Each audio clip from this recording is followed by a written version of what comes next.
अजीत भैया जिंदाबाद जिंदाबाद जिंदाबाद, मोदी का माला जिंदाबाद जिंदाबाद जिंदाबाद, सोसा पंचायत के जनता जिंदाबाद जिंदाबाद जिंदाबाद।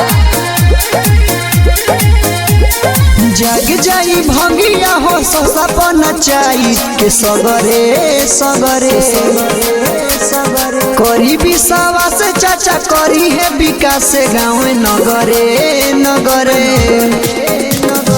सुनिए चाची माई सुनो ये बड़का भाई काका काकी दादा दादी रखी यार खड़े बड़े सोसा से अजीत भैया मांगेले घूमी घूमी आशीर्वाद मांगेले घूमी घूमी आशीर्वाद मांगेले घूमी घूमी आशीर्वाद। ना नोट पर ना दारू के झोंक पर आपका पंचायत का विकास होगा तो आपके एक वोट पर मोदी के माला छाप पर बटन दबाना है और अपने अजीत भैया को भारी से भारी मत देकर विजयी बनाना है।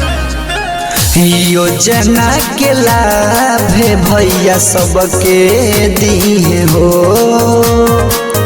कौनो किसान नहीं दुखी रही हो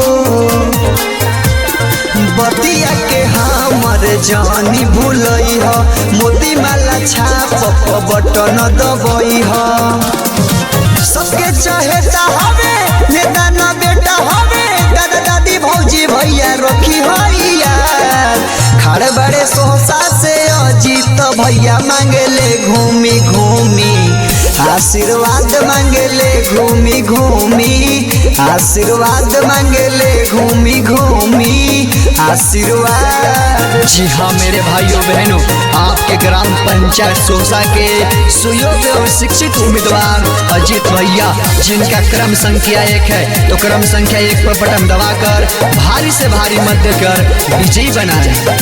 जीत के ताज भैया इनके पहनाई सोहसा पंचायत से विजयी बनाई बैटरी को वेस्ट तनी रखी ह नजरिया अजीत भैया वोट मांगे अइले दुअरिया पूरा करी है वादा मन है जनों से ज्यादा रखिए न मनवा में कौनो विवाद खड़े बड़े सोहसा से अजीत भैया मांगेले घूमी घूमी आशीर्वाद मांगेले घूमी घूमी आशीर्वाद मांगेले घूमी घूमी आशीर्वाद। लहर नहीं ललकार है, लहर नहीं ललकार है, अब की बार अजीत भैया के जय जयकार है। जी हाँ मेरे भाइयों बहनों, आपके ग्राम पंचायत के सुयोग्य एवं शिक्षित उम्मीदवार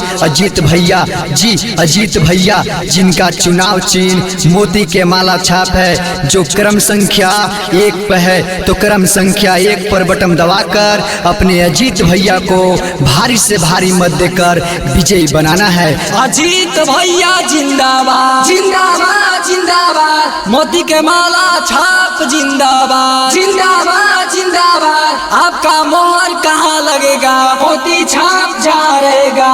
सोसा पंचायत के जनता जिंदाबाद जिंदाबाद जिंदाबाद।